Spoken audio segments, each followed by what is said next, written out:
You know, I've been privileged to serve in government, some form of public service, for almost 3 decades. And I'd like to think that during that period of time, I've been a strong supporter of first responders. And today, particularly, I want to share a few thoughts about the EMS community.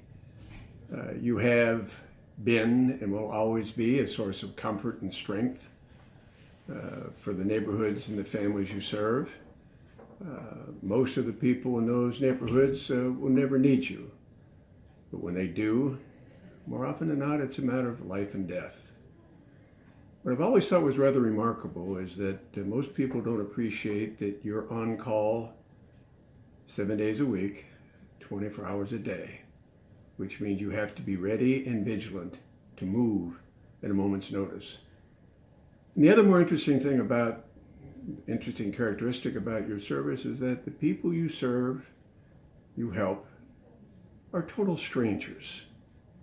And yet you treat them as if they were beloved members of the family, doing everything you possibly can to save their lives, or at least get them to the hospital, to get the kind of attention to deal with the injuries that they've sustained along the way. On November 16th, 2017, I saw firsthand how well you act in times of peril and crisis. It was the Austin, Travis County, Texas EMS that responded to a call from an unknown occupant in a room in the Marriott Hotel. That unknown occupant was yours truly. I called down for help, and you and your colleagues and those who represent your profession so well arrived. I was the total stranger you helped. History recalls that I flatlined 3 times on the way to the hospital.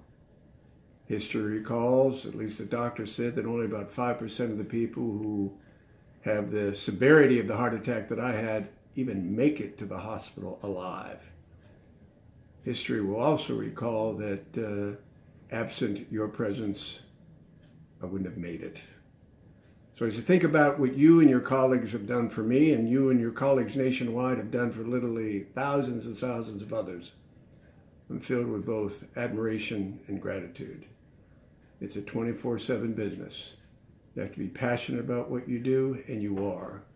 You have to be skilled and subject to continuous training and education, and that's what you do.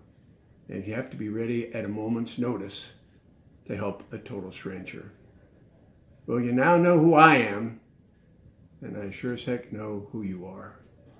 And it's both admiration and gratitude that I express my sincere and deep appreciation for all that you have done, all that you did for me, and all that you and your colleagues around the country will continue to do for so many others in peril.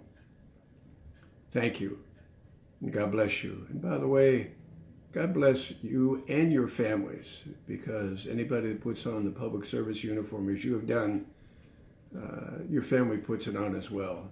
And they live and die every day with those whom you help at times of peril and times of tragedy. So with great admiration and with thanks, I congratulate each and every one of you. And I look forward at some time, particularly to see my friends in Austin, Texas, the Travis County EMS personnel, to express my deep appreciation in person. Until then, God bless you.